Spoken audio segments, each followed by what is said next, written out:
बाद सैयद अहमद शहीद रहमहुल्लाह सीरत मुबारक से खबर को सैयद अहमद शहीद रहमहुल्लाह दा हिंदुस्तान की राय बरेली और इलाक़ा दा देवबंदी और बरेली दा लफ्ज़ च बिया रुस्तु जगड़ा और देन बिया मुख्तलिफ किस्मा मकतब फ़िक्र जोड़ शू दा असल की दा द्वाड़ा किली देवबंद पर हिंदुस्तान की वकले रहे और बरेली पर हिंदुस्तान की वकले रहे दा अहमद रज़ा खान बरेलवी रहमहुल्लाह चले दा राय बरेली उसे दिन के रहे हकीकत दार है दा मसलकी और दा जगड़ी चिराशी दा मकतब फ़िक्र जगड़ी चिराशी नुडेर बेल वे खलक पर की खराब दा अहमद रज़ा खान बरेलवी दुमर वे आलिम दे हकीकत दार दा गए फतावा दा फतावा जो तो पूरे नुडेर वे उलमा अरे हैरानी की दा सुमर इल्म दे दे सड़ी सर वो खबर अदा से उसी चागा बला खबर अदा दा चाखो खनशी दा गए बजेबानी दा टोल इल्म ततिले वर्त की और दा टोल इल्म ना फायदा वानी दा नुकसानात दा इस्लाम जो एतदाल खबर है कि बस एतदाल करे अच्छा खबर खता है अगर खता हुआ है दा खबर है खता दा खुदा ये खता खबर है वो जब ने टोल ने को तो दा तिले मो वर्त को बिया दा चते हुई दा मा पर राय मुताबिक दा सड़ी दा खबर खता न दन जो बिया इल्म हम नहीं दको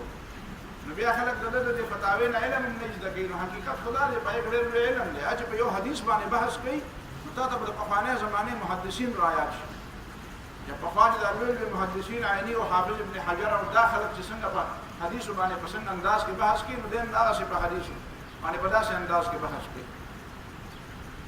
नो लकन योसु खबरों द वजह नबी आदम पदे वतन की मतलब मुसलमानों नाम खल्क दा मुश्किल ले कि अगर याद फड़ी अगर तमाम ने को तो तिले वक्त नो बार अल्लाह मुस्लिम खबर मौका दे राय बरेली बाशिंदा रे बुनियादी तौर दा गज़े उसे दिन के लिए तो बरेली वेले शेख बरेली या मकतब फ़िक्र वाला बरेली न दे देखो द शाह से वो द शागिर्दान शागिर्द दे द शाह से तो बच्चों शागिर्द द शाह अब्दुल अजीज और द शाह अब्दुल कादिर से शागिर्द दे बखबल सैयद हम दे द प्लार मोहम्मद इरफान दे और दे 1786 के लिए पैदा शे 1786 देश पैदाश द बज़ीन की दौल क्वाली ना इब्तिदा ना रास इल्म से खबर है द बज़ीन के नवे द बज़ीन के दावा जो सब चरत चा फौज की वक्त की गमा और दास जिहादी मुंदे और दास द फौजी मुंदे जवान द 13 और द देर ज्यादा शौक तो तकरीबन 17-18 साल पर उम्र की खपल के लिए प्रेख हो लखनऊ तला लखनऊ की बिया मुतमईन नशो या सवर त मिलाव नशो या दागिन गैर न लाल दिल्ली ता और दिल्ली ता चलालम द शाह अब्दुल अजीज रहमहुल्लाह शाह वलीउल्लाह रहमहुल्लाह जी के शाह अब्दुल अजीज रहमहुल्लाह द शाह वलीउल्लाह रहमहुल्लाह गदे चवा या दागा मसनद दर्स चो अगर शाह अब्दुल अजीज रहमहुल्लाह राटिन करे नो दे शाह अब्दुल अजीज रहमहुल्लाह قال الله शाह अब्दुल अजीज रहमहुल्लाह और शाह अब्दुल कादिर रहमहुल्लाह दा द्वारा हाल तबायो से की बदहीनी की पयो इदारे की नदा और खपल तारुफ को नाई खुदेव पे जंदो द दिकर प्लार दिके वो पे जंदल दाम शहीदान दी और देम शहीद दे नागत है ये चीज रास्ता बड़े खुसूसी ख्याल से आते दे 300 के आला बिया दावी सलाल तफात शवेले और पर 300 के आला के दो ज्यादा बुनियादी उलूम हासिल करी आम तौर पर किताबों खुदा लिखी ली दी तारीख जिधर से बाकायदा दर्शन न दी बाकायदा दर्शन न दी लका बस या वाले दर्जे हुए और में दर्जे हुए और बिया दौरा की और बिया सनद वाली दास तरीके से इल्म न ले हासिल कर पर उस्तादान ने मुख्तलिफ उलूम किसी किताबों ने वे ली और बिया इल्म तुमरा मुतालिया तुमरा करे दा जहानत तुमरा जियात हो कि देख ले दे पे खबर करार है मुदलता तारीख किताबों में लिखी पदे इलाका के और वे आलिम दागन ये वक्त नाल अगर किताबों में मुसन्निफ हो नागत चाबी युद्ध से मौली से बरागर है हिंदुस्तान ना और बद्दा जिहादू ना कयो खल को तो यार जिहाद दर आपस है जिहाद करे और शिकान खिलाफ और अंग्रेजां के खिलाफ जंग को नुदा मौली से दे अगर अखियार अगर मंतब वे आलिम नुदा अगर अखियार दा बसुक मौली से भी बस गरीब बस सबोले वर्जी के ना वर्जी वाला नोरागे नुदा लगिया और खपल असबान शोड़ा वाला असपरी माने खुशहाली की ته داسې د باندې داسې لاس وې او داسې ټپې راټپې او شوړکې او نه په دې باندې سخت خوشحالېږي. دا د هغه مزاج دی چې ما ته توجه راکړي. لفټ چې هر چا له ورکې هغه پې خوشحالېږي. نو د اس په مزاج کې دا خبره ده. نو د خپل اصل داسې شوړې موړې والې او دغه مولوي صاحب راغی. نو ته نه تپوس وکړو مولوي صاحب یو مسلې تپوس درنه کوم. نو ته ورته کتل نه خو یې زه وایم. نو هغه د بلې مسلې تپوس وکړو، بیا د بلې مسلې تپوس وکړو، بیا د بلې مسلې تپوس وکړو، بیا منطق ته لاړو، بیا فلسفې ته لاړو. نو دا ټولو خبرو جوابونه ورکړه او دا لګیا دی خپل اس شوړکې ته داسې ګوري نه. نو دی پوه شو چې زما دم جادو او زهر مهر خو په ده ونه چلېده، ځکه چې ما سره چې کوم سوالونه وو خو ختم شو. ته خو ځان ډېر زیات پوه ښکارېدو. نو چې دی ته روان شو نو دی پوه شو چې بل سوال خو رانغی. نو شاته یې ورته وکتل، ویې طالبه دلته راشه. هغه مولوي صاحب و او مدرس مولوي صاحب و. دی ورته ویې لکه دلته راشه. چې واپس راغی نو پر املا یې لګوټه به وی طالبه که محنت دې وکړو که نه صحیح ملا به نه جوړېږي. ښه او ځه هغه دا خیال و چې زه ملا یم مدرس یم او دی ما ته وایي چې طالبه که محنت دې وکړو نو ګزارې والا صحیح ملا به نه جوړېږي. نو بیا دا پروپیګنډا لکه دغه شو چې هلکه ګورې تاسو دا خیال دی چې دا سړی صرف دغه یو میدان سړی دی او نور دا نه دی خبر. دا ولې ټولو میدانونو نه خبر دی. نو بیا خلک لږ دباو. نو دا سید احمد شهید رحمه الله د لکه باقاعده دا شی علم دا د علماو ته الله تعالی به داسې بس استاد له پکار. نن هم زمونږ د استادان چې کوم غټ غټ استادان زمونږ مشران استادان وو هغوی به وایي چې ذهین سړی نو په یو فن کې یو کتاب د خپل استاد نه ووایي بس باقي ده په خپله باندې دا بیا په خپله باندې ورته پته وي. بیا دغه علومو ورته پته وي باید مطالعې جاري شي او بیا په هغې کې دا ضروري نه چې د اول کتاب نه واله تر د آخر کتابه پورې څومره کتابونه ټول به ته د استادانو نه وي. دا په یو ځای کې دا د دنیا په یو رواج کې دا نشته. ټول کتابونه هر کتاب به ته د خپل استاد نه وي. نه استعداد پیدا کړه، صلاحیت پیدا کړه. نو ته کې هغه صلاحیت نو په دې 15 کلونو کې ته باقاعده ډېر څه زده کړو چې ته دا 15 کاله دوی سره تېر کړو تقریبا. نو بیا دی واپس خپل کلي ته لاړ، خپل علاقې ته رای بریلي ته واپس لاړ. په هغه زمانه کې دا په دې زمانه کې چې دا کومه دا ادارې دي دا پرایویټ ادارې دي، پرایویټ فوجي ادارې یا سکیورټي ادارې ورته ووایه، پرایویټ سکیورټي ادارې دي. په دې ټولو ملکونو کې شته. دا په امریکا کې دا زی ورته وایه، دا بلیک واټر چې ورته وایه، دا هم پرایویټ اداره ده، حکومت یې سپورټ کوي. داسې زمونږ په دې وطن کې هم داسې ادارې دي، بینکونو ته او یا کورونو ته او یا چا ته او یا دفترو ته کسان پرووایډ کوي او هغوی به له تنخواه ورکوي او ټوپک موپک به ول هغه ورکوي، وردي به ول هغه ورکوي. تاسو ګورئ که نه دا ادارې پرایویټ ادارې. هغه زمانه کې خو ډېره زیاته افراتفري وه په دې بر صغیر هندوستان کې، پاک و هند کې، ځکه چې د مغول حکومت کمزوری شوی، مرهټیان او نور او هر چا بس چا سره چې ډله ورسره رايوځای کېده بس ټوپکې را پیدا کولې او هغه به کار کوو. بیا به د بل چا سره بیا روغه کوله. تاسو دا خیالي په انتخاباتو کې دا واړه خلک وړې ډلې را پیدا شي یا سړی را پیدا شي، بیا د ضرور مذاکرات کې وي یو دا بل ته کېناسته او بل دی بل ته کېناسته. دا عامه طریقه ده داسې. نو داسې به دم ځان سره به یو سړی به ولګېدو او څه جته به یې ځان له جوړه کړه، بیا به یې خپل ځان له فوج برتي کړو، بیا به یې ګړز ګړز شروع کړو، هلته حمله کړې، هغه ځای کې واقعات کړي. بیا به هغه بل ته پته ولګېده چې هلکه دا سړی خو ډېر تکړه دی، دا خو ډېر روان دی. نو هغه سره مذاکرات شروع کړو. نو یا به دواړه یو ځای شو، یا به یې ورته څه ومنل، یا به یې ورته څه ورکړو، څه روغه موږه به یې ورسره وکړه. بیا به هغه خپل دا پیداګي دپاره یو طریقه وه. نو د سید احمد شهید رحمه الله په ذهن کې دا وه چې زه فوجي تربیت حاصلو. ده د ابتدا نه فوجي تربیت په ذهن کې وړوکوالي نه د دا ذهن نښه ایستل او ګوړسواري کول، داسې ګرمي او یخني برداشت کول. دې دهلي کې چې دی کله سبق دوي نو دا تاریخ دا لیکلی دي چې دی پر دهلي کې دا جامع مسجد چې کوم د دې جامع مسجد په دې فرش باندې په دې سره ګرمۍ کې جون جولای اګست په دې میاشت کې بیا د خپې به داسې خلک چې به راتله نو هغوی به په قدم نه شي ښودی او دی به داسې قلاره شکل به یې پرې لګوي. ده به ځان ته د غنو پولې داسې د ټیز نه دا دی پورې به ځان ته غنې راجمع کړي، دا غنې به ځان ته راجمع کړي او د غنو یو پوره روډ به یې جوړ کړو داسې. او بعد بیا به یې سپلی وښکلې، پیزار به یې وښکه، اوبه بیا راښکلې، ورمنډه به یې کړه او په هغه نو باندې خپې به یې زخمي شوې، بیا به یې په دغه طرف نه بیا رامنډه کړه. نو خلکو به ورته وایي چې یاره سید صاحب دا ته څه کوې؟ لا یکلف الله نفسا الا وسعها. الله تعالی خو د یو انسان نه د هغه مطالبه نه زیات هغه د وس نه زیاته مطالبه نه کوي او دا ته داسې کې ځان د ټول په یو ران باندې هغه ودا د جهاد لپاره تیاری کوم سبا لکه د ما په خپل کې پیزار نه یو د دشمن باندې د حمله موقع او د ما په خپل کې پیزار نه یو په لار کې غني نو بیا قدم نشم غاستې بیا به ګرفتاری نه بیا به تاسو کوم سلام به وته کوم ویزه ځان د دې خبرې بیا وی چې تا ته الله تعالی ویلي د وس نه زیات نه غواړي ودا مې داري په وس کې لکه نور منډه نو ولا بیا مې راوړل دا په وس کې وکنه ودا خپل وس موږ معلوم کا اسنه چې وس دی او بیا قیامت پر د خدای درته وی چې وس کو دی وو او تا خپل وس نه معلوم کړی تا د خپل وس پته لګیدل خو پکار دي کنه ویزه د خپل وس معلومات کوم نو دا د یو زبردست یو جهادي ذهن به جهادي ذهن ده فکری ذهن فکر یې داسې جهادي نو دل دلار دغه په فوج کې برتی شو دا مطلب دا و چې زما خیره دا جنگي چالونه او جنگي تدبیرونه زده کوم جنگي چالونه او جنگي تدبیرونه زده بیا دا څه وشو چې هغه بیا په 1821 کې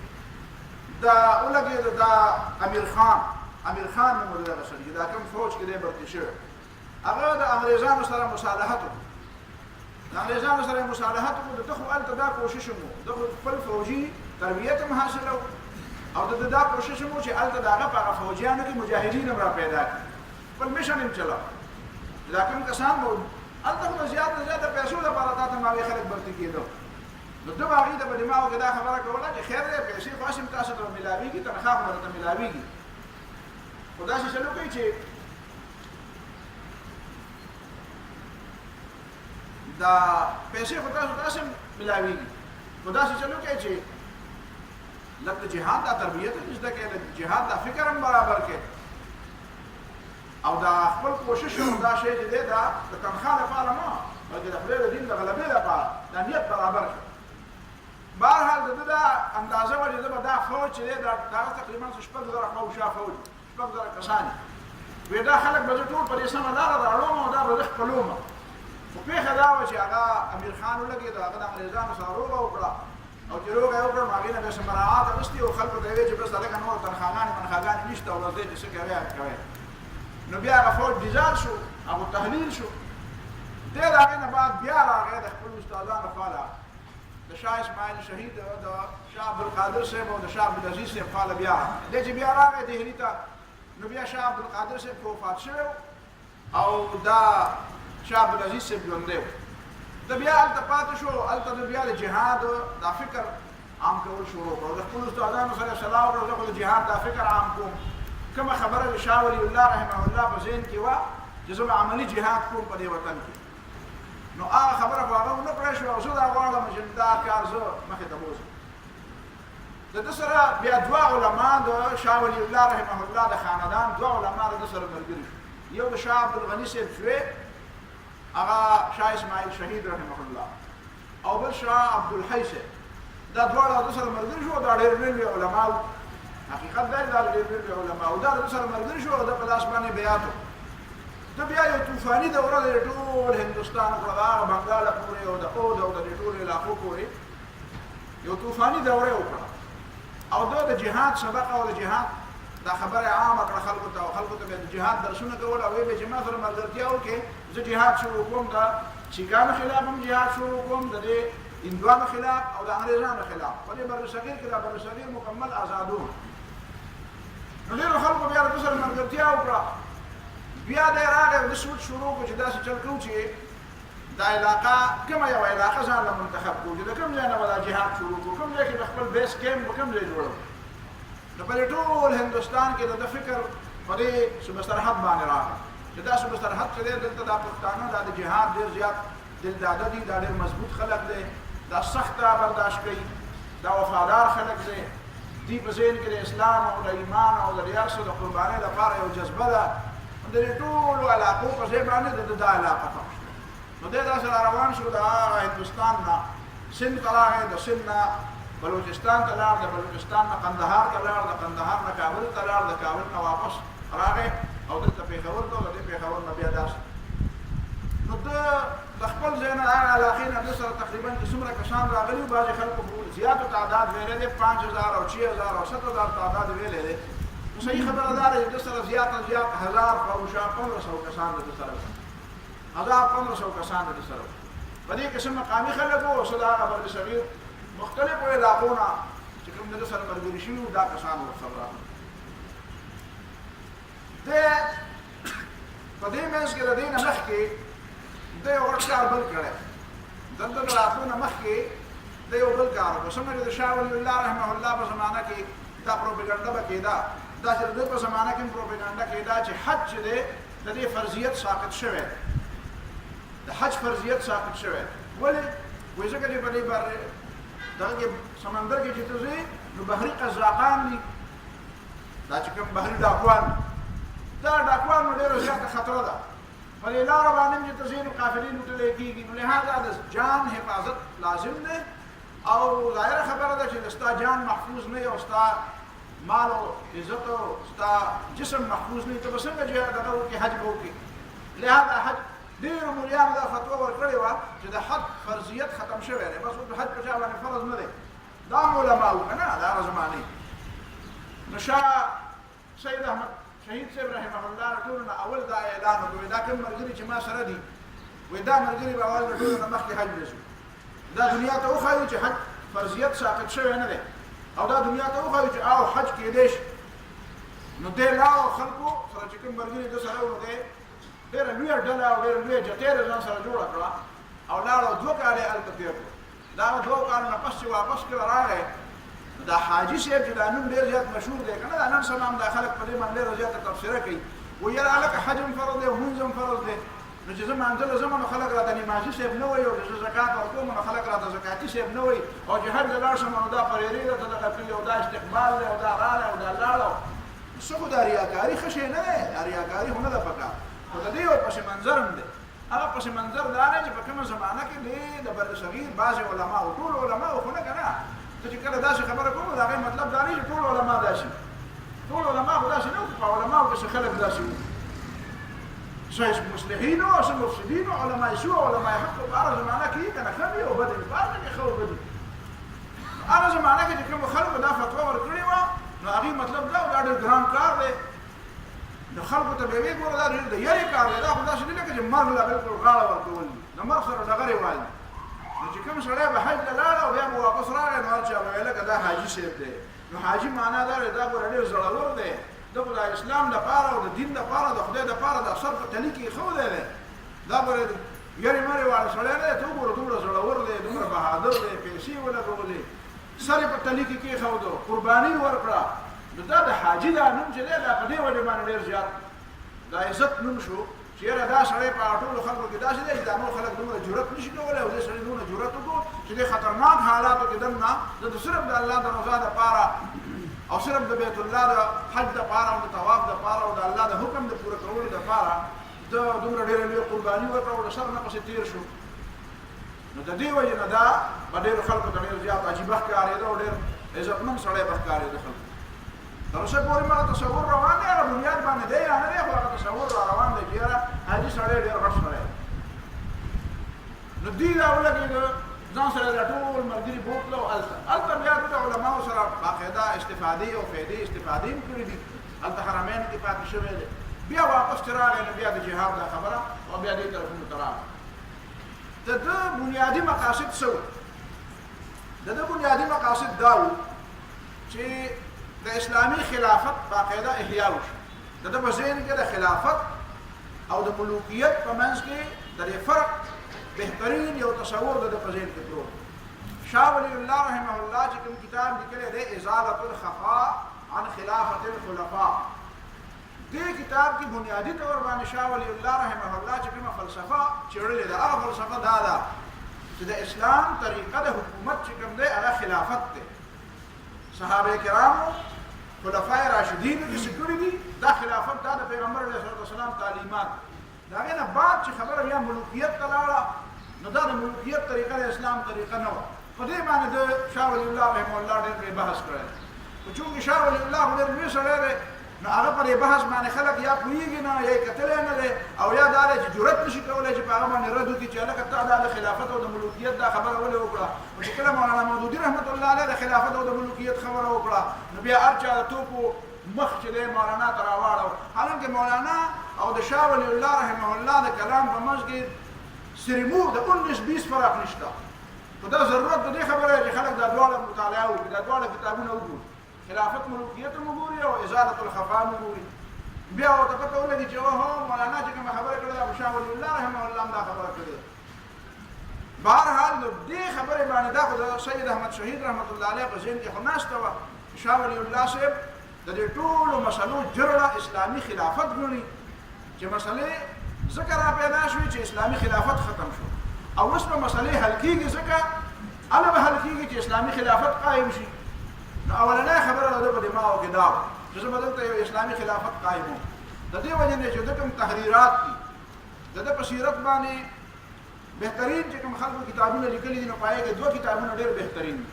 یو مولانا ابوالحسن علي ندوي، سید ابوالحسن علي ندوي رحمه الله، چې دا ډېر لوی مورخ دی، ډېر لوی ادیب دی، ډېر لوی عالم دی، د لکھنو د هندوستان د علاقې او ډېر لوی خدمات دي، ډېر لوی بهترین تصنیفات دي.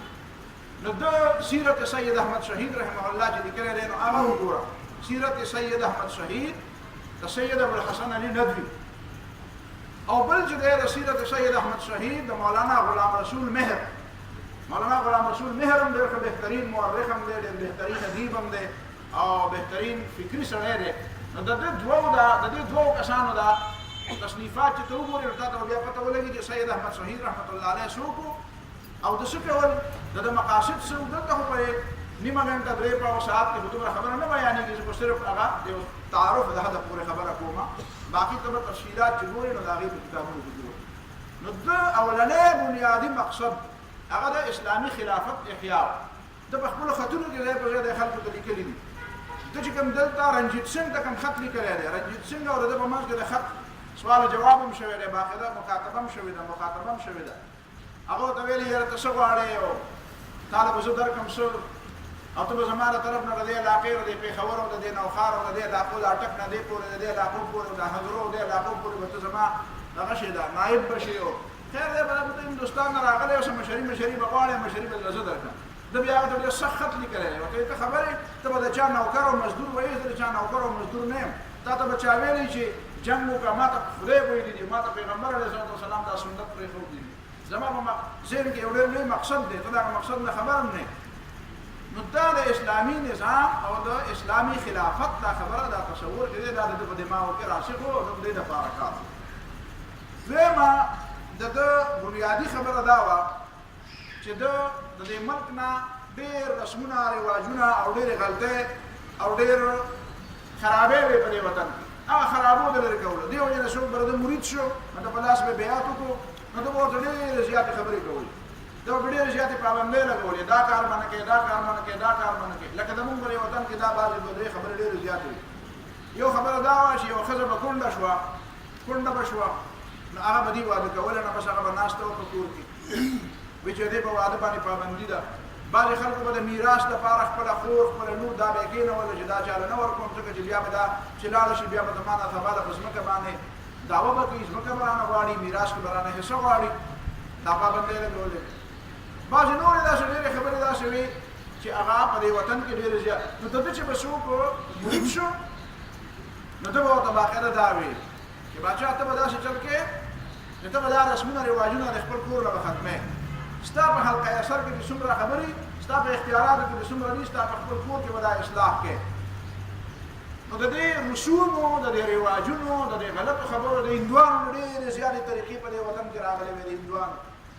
په ودونو کې، په ښادۍ کې، په غم کې، په بود و باش کې، په ناسته پاسته کې د هندوانو، ځکه د هندوانو دا خلک په یو ځای په یو ګاونډ کې اوسېدل،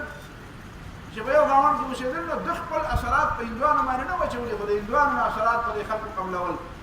نو د ده به دا ډېر زیات د دې رسومو، د رواجونو او د دې بود و باش په باره کې چې دا کوم غلطۍ به دې خلکو کولې په دې.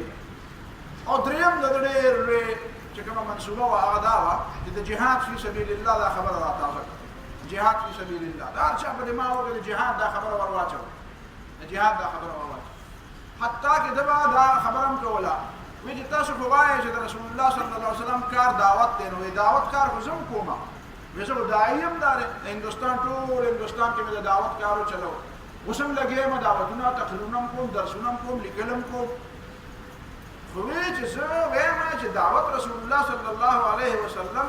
د دعوت نه ابتدا کړې وه خو د دعوت دا ابتدای په جهاد باندې منتجه شوې وه دا دعوت او آخر کار همدغه د دعوت دا کار جهاد ته ورسېده دا اولنۍ مرحله وه او دا جهاد یې ورپسې دویمه مرحله وه نو تاسو د نبي علیه الصلاة والسلام دا د ژوند چې دی دا تقسیموئ تاسو ولې چې دا یوه مرحله ده دا به ټول عمر او ټول عمر به زه دعوت کار کوم او جهاد ته به خبره نه رسي وایي نه د نبي علیه الصلاة والسلام طریقه همدا وه چې نبي علیه الصلاة والسلام د دعوت هم کوو خلکو ته دعوت هم ورکوو اسلام ته خلک رابلل هم خو بیا یو مرحله داسې لاړه چې په هغه ځای کې ورته خلکو رکاوټونه را پیدا کړل نو بیا رسول الله صلی الله علیه وسلم جهاد هم شروع وکړو نو وایي زما دا دعوت هم دا دی په جهاد باندې منتج شو زمونږ دا دعوت کار او د جهاد د کار باوجود هم د دعوت کار کوو لهذا دا دواړه کارونه تاسو د یو بل نه جدا کوئ مه د ټول خطوط چې تاسو وګورئ د ځان د خطوط هم دي هغه خطوط مولانا غلام رسول مهر هم نقل کړي دي هغه خطوط چې دی نو هغه د سید ابوالحسن الندوي رحمه الله هم نقل کړي هغه خطوط تاسو وګورئ په هغې کې همدغه ذهنیت دی چې د خلافت خبره کوي د جهاد خبره کوي د رسوم او د رواجونو خلاف خبرې کوي دې لپاره دا ذهن د خلکو تیاروي د ده په لاس باندې 40,000 کسان غیر مسلم دا مسلمانان شوي یعنې دا دومره لوی داعي و بیا هم خلک ده ته وایي چې دی دعوت کار نه کوو دی داعي نه و 40,000 کسان د یو سړي په لاس باندې هغه مسلمانان شو دا 40,000 کسان چې دا مسلمانۍ نو د دې دا په ظاهر تا ته وړه خبره ښکاري خو حقیقت دا دی چې دغه 40,000 کسانو په مخ کې چې د ده کردار نه وي د ده ژوند د هغه مخې ته نه وي نو دا بس لکه تا ته ما د مولانا د شیخ خواجه معین الدین چشتي رحمه الله مبارک ویلي چې 90,000 کسان د هغه په دعوت باندې مسلمان نو 90,000 کسان ته وشماره په شمارلو به یې ستړی شي نو دا چې دومره کسان دا په یو ځای کې هم نه و ناست باندې دومره 90,000 کسان وو دا ورته کلمه ویله او به ټول به الله اکبر او خبره ختمه دا چې نه وکړي دا هغه به دی ګرځېدلی دا هغه به د ده ژوند خلکو لیدلی دا هغه به د خلکو ته دعوت ورکړی دی خلکو سوالات کړي دي خلک یې پوه کړي دي د خلکو د سوال جواب یې ورکړی دی خپل کردار یې مخې ته ایښولی دی نو دا خو داسې په دې وړه خبره خو نه کېږي دا خو ته بیا دې ته وګوره چې د دې په پوش باندې څومره ایماني قوت پکار دی د دې په پوش باندې څومره دعوتي قوت پکار دی د دې په پوش باندې څومره اخلاص پکار دی د دې په پوش باندې څومره علم پکار دی دا خو دا خبره چې راجمع شي نو بیا او 30 लाख کسانو د په لاس باندې مسلمانانو بیعت کړی 30 लाख کسان او دا 30 लाख واړه کسان چې د په لاس بیعت کړی دا په ټول بیا د سره میدان ته وتی نه وو ظاهره خبره دی د مقصد خو صرف دلته دا نو چې ټول خلک د ما سره لاړ شي هغه بیا چې کوم خلکو دا سفر برداشت کولی شوي دا خطرات برداشت کولی شوي دا مشکلات برداشت کولی شوي د ده د فوجونو په باره کې د ده د ملګرو په باره کې چې ته وګورې زړه به دې وسوځي حقیقت دا دی چې اوس هم چې سړی ګوري د سړي زړه پرې سوځي جامې به د چا سره پوره نه وي سفر وي پیسې به لګېدې خلک به بیمارېده چې بیمارېده د چا سره به د علاج پیسې نه وي حتی کې داسې زمانه په دې باندې راغلې ده چې یو لپه یا یو چون جوار وي ولا ورکوې دا ټکوې نو میچنې به یې کولې هغه به یې ټکول هغه به یې په اوبو کې راګول هغه به یې پاړه بد دا د دې خرابه په چوبې ډنډې کې به ورته یو چون جوار میلاوېده بیا به داسې وشوه چې کله به ورته دا چون جوار هم میلاو نه شو نو بیا به د ونو پاڼې خورې په دې ونو کې به یې داسې پاڼې کتې چې یاره هغه پاڼې داسې وي چې هغه خېټې له خرابې نه شي او هغه په دې لکه دا موږ چې ساګو طریقه جوړه کړې ده که نه دا ساګو نو داسې به یې کتل چې یاره داسې کوم داسې شینکې وي چې هغه سړي له بدېږي نه ډېر زیات او خېټه ډېره نه خرابوي زهریله نه وي او هغه پخېږي نو هغه به یې په واچوه او مالګه به یې پکې واچوله او هغه به بس هغه تش دغه به یو پاڼه دی وایي داسې وه چې هغه 3 پاڼې به وي والله عالم چې دا څه یادوي وایي سیبرګ به یې ورته وایي سیبرګ په اردو کې نوم نه دی لیکلی دا نوم یې په فارسۍ کې لیکلی سیبرګ معنا برګ پاڼې ته سیبر سی معنا 3 سیبرګ یعنې د شوتل هم 3 پاڼې والله عالم چې دا شوتل یادوي که بل څه شی یادوي وایي داسې بوټی به یې کته او هغه به یې خوټ کوه او هغه به یې خوړه او لوګې به پرې تېرېدې لوګې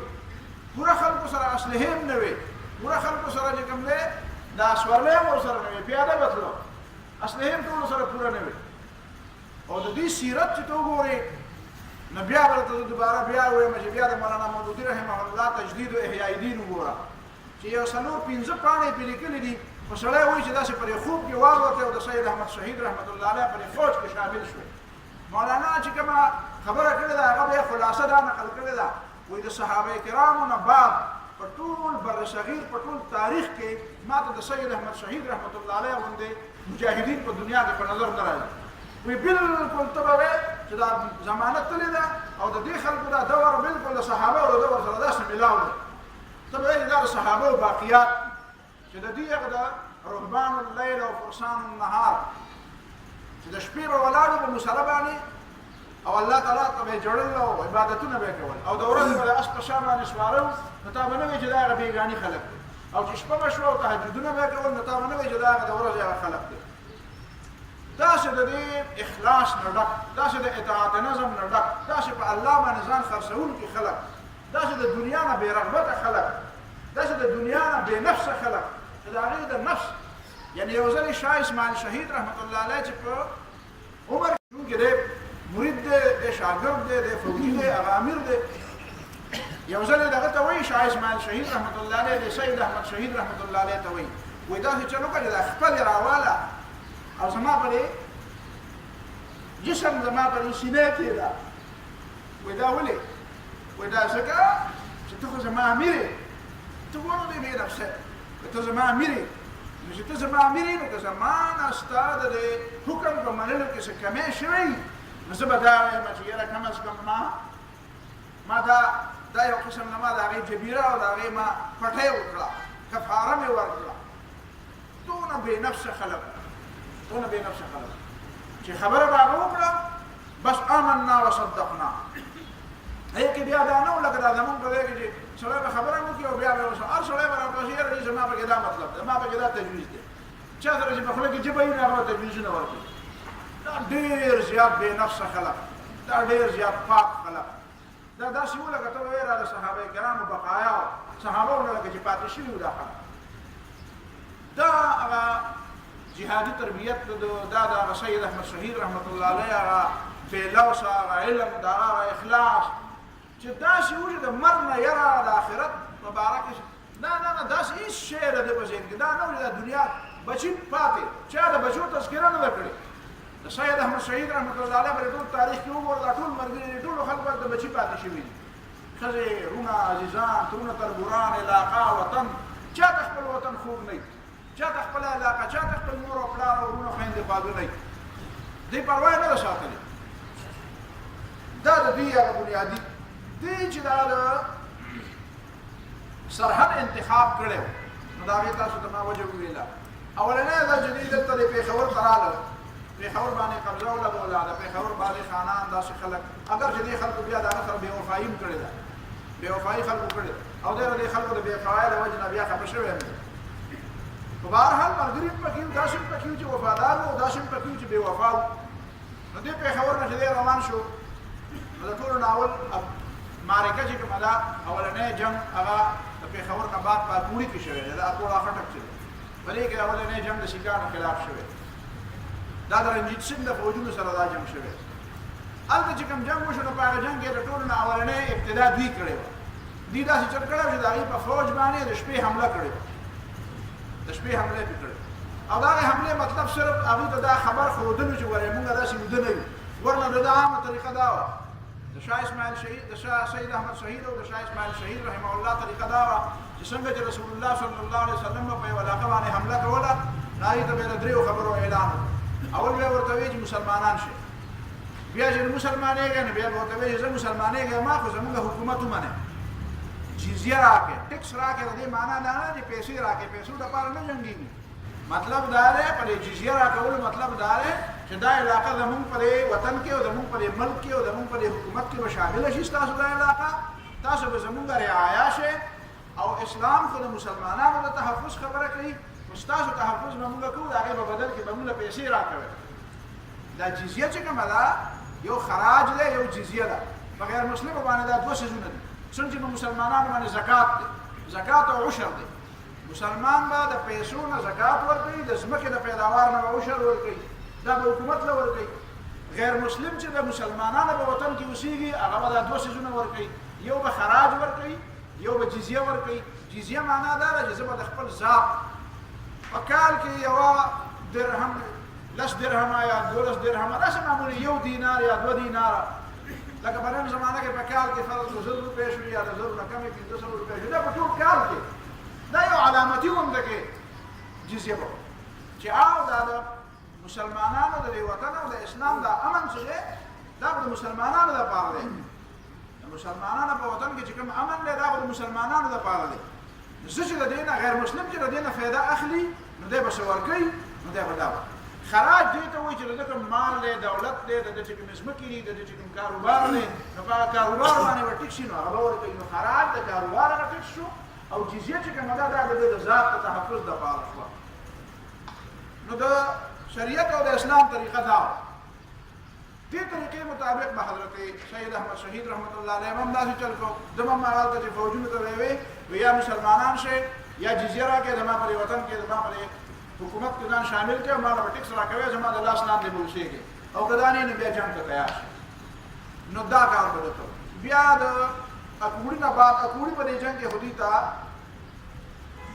فد ملاو شو فتح ملاو شو بیا شهدو یو ورپسې دا شهدو چې اوس په شهدو په نوم باندې مشهور دی اکوړي چې لږ مخکې جنگي نه وخت دا شهدو ده شهدو کې کوم جنگ وشو هغه کې بیا خلکو غداري وکړه او د سره ډېر خلک داسې وو چې د سره وعده کړې وه چې موږ به تا سره ملګرتیا کوو هلته ورغلي وو ورسره خو بیا عین په موقع باندې هغوی واپس شو او د شاه صاحب فوجونو په هغه ځای کې ډېر لوی تکلیف هغوی ته ورسېدو او شکست یې وخوړو بیا د هغې نه بعد هغوی حضرو ته لاړو په حضرو کې هم داسې وشوه چې هلته هم د ډېره حده پورې هغه جنګ مکمل طور باندې دي ونه ګټلی شو نو شاه اسماعیل شهید او سید احمد شهید رحمه الله دواړو دا صلاح وکړه چیرې دې کې خلک خو زموږ سره ملګرتیا هم ډېر کوي خو دا چې کوم دا چې خانان قوانین خلک دی او دا چې کوم دا د سر خلک دی چې موږ له ډېر زیات اهمیت ورکوو او بعضې نور خلک هم داسې چې هغه په علاقه کې د هغې حیثیت و هغې کې ټول خلک د بنیادي ملګرتیا نه کول دې باندې بیا ډېرو خلکو بحث کړی دی چې دا دې خلکو دا ملګرتیا ولې ونه کړه په دې منځ کې یو ځل داسې وشوه چې په دې پوره علاقه کې د علاقې د کابل او د قندهار نه رانیولې په دې ټوله علاقه کې د ځای په ځای باندې خپل ملنګان او فقیران نه ورته فقیران وي هغه به هلته په جوماتونو کې اوسېدل امامتي به یې هم کوله او هغه به د خلکو اصلاح به یې هم کوله او هغه یو قسم د حکمرانان وو ځینو خلکو خو په دې باندې دا تبصره کړې ده چې شاه صاحب ته خلکو دا ویلي چې ته به زمونږ صرف د جهاد امیر یې او دا یې ورته نه ویلي ته به زمونږ حکمران یې حالانکه دا خبره غلطه ده دا جاوید غامیدي دا خبره کړې ده خو جاوید غامیدي خو دروغجن سړی دی هغه پروا نه ساتي د خدای او رسول پروا نه ساتي نو هغه خو دروغ ډېر وایي نو دا خبره غلطه ده چې هغه خلکو ته ویلي چې زمونږ امیر نه امیر یې مقرر کړی باقاعده حکمران یې مقرر کړی بله خبره دا ده بنیادي طور باندې چې اصل کې د دې خلکو بنیادي تربیت ډېر ګران کار شاه صاحب ته د دې خبرې خیال نه و دله دا خیال و چې دا خلک بس ما سره صرف بیعت وکړو زما تقریر واورېدو زما موږ هم په دې غلطفهمۍ کې ډېر راځو چې هلکه دا خلکو تقریر واورېدو درس یې واورېدو بس دا ټول خلک ټیک شو حالانکې هغه شانې نه وي هغه شانې دا خو دا پالش کول دا ډېر ګران کار دی دا سپلای کې خلک پالش کوي نو هم ښه پوره مږي دا فوجیان زما په خیال کې پالش کوي 24 غنټې مږي ما ولیدلي دي نو چې پالش دپاره ته بوک 24 غنټې مږی نو د انسان دماغ به ډېر مږی غواړي دا به ډېر ګران کار نو دا خبره غالبا چې په دې غلطفهمۍ کې هغه پرېوتی و چې یاره زما دا خیال دی چې دا خلک ما سره ډېر حده پورې میلاو شو او زما دې خبرو ته یې غوږ کېښودو او زما په داسې بیعت هم وکړو دا خبره یې ومنله او راسره روان هم شو لکه د شهیدو په دې جنګ کې دا کار هم وشو شاه صاحب ته دا فرق هم راغی هغه وایي چې یاره ګڼه خو ډېره زیاته وه خو بیا چې کله حمله شروع وشوه نو بیا خلکو د خبرې منلو ته سره تیار نه لکه چې منظم فوجي او خبره ومني چې هلکه ته دې خوا ځه ته دې خوا ځه ته هغه طرف واله ته دا طرف واله ته ورځه ته مه ورځه ته رستو شه ته مخکې شه وایي نه خو بس یو اپه وه یو بیړ بال وه یو ګڼه وه نو په دې ګڼه باندې خو جنګ نه ګټلی کېږي هغه طرف ته منظم فوجي او دې طرف ته تشه ګڼه نو په ګڼه باندې خو جنګ نه کېږي دا منظم طریقه غواړي د دې وجې نه بعضې خلکو ورته دا تجویز ورکړو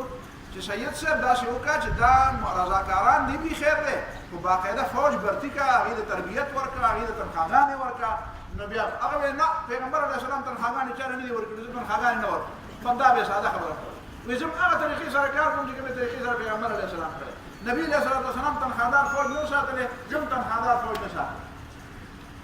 نو بنیادي خبره زما په خیال هم دا ده چې اصل کې د خلکو تربیت لا پکار دې کې لږ وخت پکار دې له لږ ډېر وخت ورکول پکار او هغه وخت غالبا د سید صاحب په ذهن کې والله تعالی عالم چې دا په ذهن کې څه خبره وه چې نه یار د خلکو تربیت شوی دی یا د مزید تربیت ته ضرورت نشته یا دا څه چې ما ته مهیا دي د دې نه کار اخلم نو د هغه تربیت د نشوالي په وجه باندې بیا دی خفه شو چې خفه شو نو دی لاړ بالاکوټ ته چې لاړو بالاکوټ کې هلته د بالاکوټ ښار تاسو پېژنئ پوهېږئ په خبره غړي حبیب الله راځي غړي حبیب الله نه سیده کشمیر ته لار تللی ده او دې طرف ته د ګس طرف ته بالاکوټ دی بیا ناران او باغان او دا علاقې د ده بنیادي طور مطلب دی تل د کشمیر ته تلل غوښتو ده په کشمیر باندې یو حمله کړې وه کشمیر باندې یو حمله کړې یو مولانا عبدالحی صاحب یو بل کس دی یو عالم هغه لېږلی مو هلته حمله د سهده پورې وشوه بیا واپس شو خلک بیا په هغې دوباره حمله وشوه څه جنګونه یې هلته په مظفرآباد او په دغه علاقو کې کړي دي دلته دی حصار و د ده مطلب دا و چې ده دلته ځان تیاره و چې زه په کشمیر او په دغه طرفونو باندې د حملې دپاره تیاري کوم دې کې ورته اطلاع راغله چې سیکان چې دی نو هغه بالاکوټ ته روان دي او د یو 2.5 منزله په فاصله باندې بهرحال هغه دی د هغه جنګ پوره صورتحال که زه اوس په دې وخت کې وایم نو تاسو به په هغې باندې څومره پوه شئ دلته دا سیند بهیږي ښکته تاسو چې اوس هم لاړ شئ هلته بالاکوټ ته نو د سید احمد شهید رحمه الله چې کوم قبر دی نو هغه د سیند غاړې ته نږدې دی او د شاه اسماعیل شهید رحمت الله علیه قبر دپاره ولږ بره خیږي نو هغه هلته بره د هغه قبر دی په دې منځ کې دا پوره کلاو علاقه ده د دې دا خیال و چې دا دشمن چې کله راځي مونږ ته نو د لاندې ځای کې به مونږ اوبه ور پرېږدو دا ټوله علاقه به خټه دا علاقه به خټه او بیا به مونږ به داسې چلو کړو چې مونږ به غر طرف ته غر به شاته کړو او مونږ به غر طرف ته څنګه چې رسول الله صلی الله علیه وسلم په احد کې داسې کړي نو دا غر به شاته کړو او مونږ به مخامخ نو دې چې راځي نو که دا میدان جنګ دا د خټې ته ځای شي نو دې ته به پته نه وي نو اول به دې دلدل کې به ونښلي نو دې دلدل کې به ونښلي او مونږ به ته موقع میلاو شي نو په غشو باندې او په ګولۍ باندې به یې ولو دا د غشو نظام په هغه وخت کې هم وویه د ګولۍ نظام هم و د غشو نظام هم لا و او د تورو نظام هم و او که دې مونږ ته بله راخېږي نو دې به په بله به راختو کړي او مونږ به اوچت ورته ناشو چې په راختو کړي نو دې ته به ګرانه وي مونږ ته به اسانه وي نو مونږ به د بره نه ولو بهرحال هغه تدبیر هغسې ونه شوه چې څنګه دې کول غوښتل هغه د جنګ هغه میدان داسې شو چې کله سید احمد شهید رحمت الله علیه په دې باندې پوه شو یو ځل خو لکه د احد د جنګ په شانتې دي چې ور مخې ته شو نو د دښمن ماتې خوړلې وه بالکل هغه د احد جنګ سړي ته رایادېږي ولقد صدقكم الله وعده اذ تحسونهم باذنه الله د سره وعده رښتینې کړې وه چې کله دوی تاسو وجل او دوی په شا شوي نو دوی په اولنۍ حمله چې کله وکړه راغلي خو هغې وو خو چې دوی په حمله وکړه نو دوی په شا شو بیا چې شا شو نو دوی د هغې تعاقب شروع تعاقب یې شروع کړه هغې پوه شو چې د مرګ نه بغیر بله لار نشته چې کله دا په دې دغه کې موږ کنه په عربی کې موږ کسنور مغلوب یسیل علی الكلب وي پښوم چې ته په کور کې راګیره کې کنه بیا پوه شي چې به د مرګ نه بغیر نه بله لار نشته نو هغه هم بیا زمری جوړېږي هغه هم په انسان باندې بیا حمله کوي او تاسو اندازه ولګوئ دا پښو بیا بالکل د سړي د مرچک ته رادان کېږي بالکل د مرۍ نه دې نشي بالکل ځکه چې پوهېږي ته همه وجې د مرګ ته ما ټولې لارې بندې کړې نو بعد دې چې راواپس شو نو په هغه وخت کې بیا دې کار نو بیا سید احمد شهید رحمت الله علیه هغه زغرې مرۍ او د خپل دفاع او هیڅ شی بیا نه دي کتلي بس بیا دې ته دیوانوار بالکل داسې خلکو به ورته وایي چې لږ ګزاره وکړه هغه وایي نه ګزاره د مرګ نه یاره پکې نشته بس مرګ راغلی دی بس د مرګ نه تېښته نشته بیا سید احمد شهید صاحب هم شهید شو شاه اسماعیل شهید صاحب هم شهید شو او بیا د تقریبا اکثر ملګري د مجاهدین په دغه ځای کې شهیدان شو او چې کوم باقي پاتې شو هغې غرونو ته لاړل او د ډېره حده پورې دا مسله بیا روانه وه او د هغې چې کوم ملګري وو د هغې بیا چې کوم شاګردان وو هغې هم د ډېره حده پورې دا سلسله جاري ساتلې وه دا د جهاد دا فکر او دا تربیت او دا د پاکستان د جوړېدو په دې بنیادونو کې یو بنیاد د سید احمد شهید رحمت الله علیه دا جهادي فکر دی دا خو ته ویلی شي چې دلته ډېره لویه څه کامیابي په دنیا کې میلاو نه شوه د دنیا د آخرت کامیابي خو دې سره منحصره نه ده چې ته جنګ ګټې که ته جنګ بیلې د آخرت کامیابي خو د انسان د عقیدې او د فکر او د اخلاص او د قربانۍ پورې ده هغه هغې ته میلاو ده خو دنیا په لحاظ سره خلک وایي چې یاره د دې څه فایده ونه شوه نو فایده دا وشوه چې هغه جهادي فکر اوس هم په دې علاقو کې هغه ګونګوسې او هغه ګونج هغه په دې علاقو کې اوس هم دی هغه فکر اوس هم دی او بیا دا فکر چې دی دا بیا د پاکستان د جوړېدو بنیاد شو دا د افغانستان د په جهاد کې د دې ډېر لوی کردار دی د دې فکر او دغه فکر تر اوسه پورې د هغه تسلسل باقي پاتې دی هغه تسلسل ختم نه دی افسوس په دې باندې خبره باندې سړي له ورځي چې بعضې کسان دا وایي چې دا د روزګار دپاره ده دا جنګ کوو ډاکټر مبارک علي او گمراه دی پر اخباراتو کې لیکل کې کتابونه دي او خلک د ډېر ریس کالر وایي امنن کته نو دا یو ډېر کتاب هم لیکل دی په دې بلا کتاب ټول خلاصه ده نعوذ بالله من ذلك چې سید احمد شهید رحمت الله علیه په کوم زمانہ کې او په هغه زمانہ کې خلک بیروزګار شي دغه چې حکومتونه خراب او مهنګای زیاته او بیروزګاری زیاته و نو سید صاحب چې کوم دی خلکو ته روزګار او چې راځي لکه ما سره یو ځای شي چې کار نه به الو بیا به ځان لا خو ها گزاره بروان دا د رسول الله د ځان ته مسلمان وي ادا خپل نوم په کار دي مبارک ته غیر مبارک ته نه نوم بدل کا یو بل مولوی صاحب به خدای نوم نالم ځکه چې ډېر رسول دی هغه ویل دي چې دا سید صاحب دا جنگ چې دی دا د قوم د پاره دا د ځمکې د پاره دا د اسلامي خلافت او اسلامي حکومت د قیام د پاره نه و مولوی صاحب دی الله تعالی او خیر غټ مولوی صاحب دی خو خبره غلطه کړې ده چې د سید احمد شهید رحمه الله خپل تحریرات وګوره دا خپل فکر وګوره دا خپل خطونه وګوره دا چې سړی صرف د ځمکې لپاره او یا او د مبارک علي ته هم زه دا وایم چې سړی صرف د ځمکې لپاره او د روزګار لپاره جنګېږي نو هغه د ورځې جنګ کوي او د شپې ټوله شپه تهجد کوي د روزګار لپاره تهجد ته کوم ضرورت دی چې هغه داسې او بیا هغه خپل ټول وطن او کلی هر څه پرېښودی او دلته ساګ خوري او دلته د ونو پاڼې خوري او دلته لوږې تېروي نو دا روزګار ته هلته نه میلاوېږي په هندوستان کې هلته ډېرو خلکو ته دیاړي میلاوېږي دلته دیاړي نه میلاوېږي نو دا زیاته نه دی پکار سید احمد شهید رحمه الله د تحریک ته تحریک مجاهدین وایي تحریک مجاهدین بیا چې کله دلته د انګریزانو خلاف بیا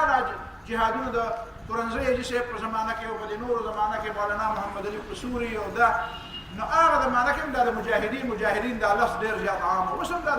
په دې چمرکنډ طرف ته تاسو لاړ شئ د افغانستان طرف ته چې ورځي دا ناواپاس چې ورته وایي محمدګډ چې ورته وایي د محمدګډ باندې داسې مخکې ورشي د مومندو د دې دغه چې کوم د باجوړ د علاقې د باجوړ او د مومندو چې دا کومه پوله ده په دې باندې داسې مخکې ځي دا په دې علاقو کې موږ ډېر په دغه طرفونو تللي راغلي یو افغانستان ته نو په دې ځای کې دا محمدګډ مخکې چې ورشي نو هلته بیا چمرکنډ دی د چمرکنډ نه لاندې په یو ګوټ کې بیا مجاهدینو کلی دی نو دا مجاهدین دا تحریک مجاهدین دا د سید احمد شهید رحمت الله علیه د فکر هغه گونج دی دا د هغې هغه اوازه او انګازه ده داسې مه وایه چې دا او دا بیا د جهاد افغانستان او د پاکستان د جوړېدو یو بنیاد جوړ شو نو الله رب العالمین دې د هغې قربانۍ قبولې کړي او الله رب العالمین دې بیا په دې امت کې داسې مجاهدین او نیکان او صالحان را پیدا کړي واخر دعوانا